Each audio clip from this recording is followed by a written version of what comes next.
Good evening. North Battleford RCMP have issued an arrest warrant for a man wanted in connection with an armed robbery in the city. RCMP say Martin Knight has been charged with robbery, but his whereabouts are still unknown. The robbery took place Monday night just before 10 at a business located on the 2000th block of 100th Street. Police say the suspect pulled out a knife and demanded cash. He got an undisclosed amount of money before fleeing on foot. Now, no one was injured in the robbery. Anyone with information is asked to call North Battleford RCMP at 306-446-1720 or Crime Stoppers. Well, it's no secret that trades are in high demand right now, and it doesn't look like that's going to change anytime soon. So Lloydminster Construction and Alberta Works have teamed up, hoping to meet some of that demand. And as Bart Pediasic reports, the annual Try a Trade Expo is getting young people informed about the opportunities out there. So lots of work, certainly the first couple of months, lots of mannequin work. Right. It was an opportunity to ask some last-minute questions for grade 10 student Amy Larson. She's still 2 years away from graduating, but already knows that a career in hairstyling is in her future. Now I'm thinking that that'd be a good opportunity for me, and we have a good hair salon in Irma too, so stay nice and close to home. And what you got to do is you got to carry that all the way around and get it back. For Lucas McMillan, his future isn't quite set yet.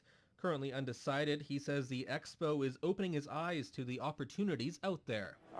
Sort of. I was looking at like construction and woodworking, and that looked pretty fun. So McMillan and Larson were two of the 1900 to walk through the doors of the Lloyd X grounds as students from all around the region spent the day learning about the various trades that are now in demand. The most. I mean, automotive, we're desperate.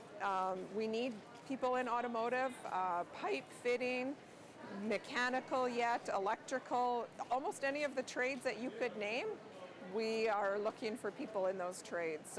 And according to Cassette Green with Alberta Works, events like these are getting high praise from various businesses and hopeful employees, enough that employers and schools keep coming back year after year. We keep coming back is because it's so effective, and we get such a big exposure for the whole college, and it's just nice to be with the young kids and give them a little bit of, like I say, exposure to some of the trades and see what's out there. And even though graduation is still a while away, these high school students appreciate the opportunity to shape their future with their own hands.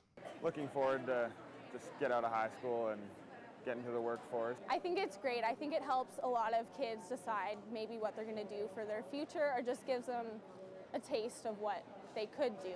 Bart Pediasic, Newcap News. Happy Meals took on a new meaning today, especially for families dealing with long-term hospital stays.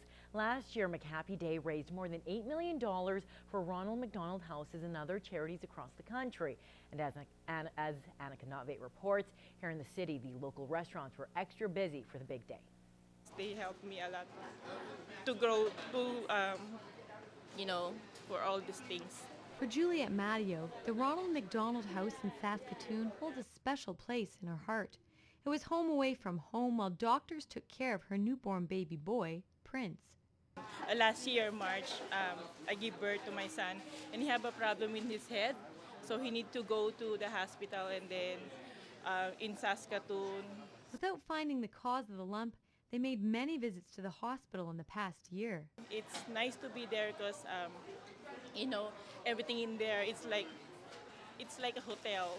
And even food, they provide food for us. And they always cook cookies. We have an open fridge, an open freezer, open cupboards that they can go into our storage room, take whatever they need to complete their meal or begin their meal. And Margaret Couverette says these McHappy Days are vital to their operations as they keep the cost minimal for the families. One night at Ronald McDonald House is $10.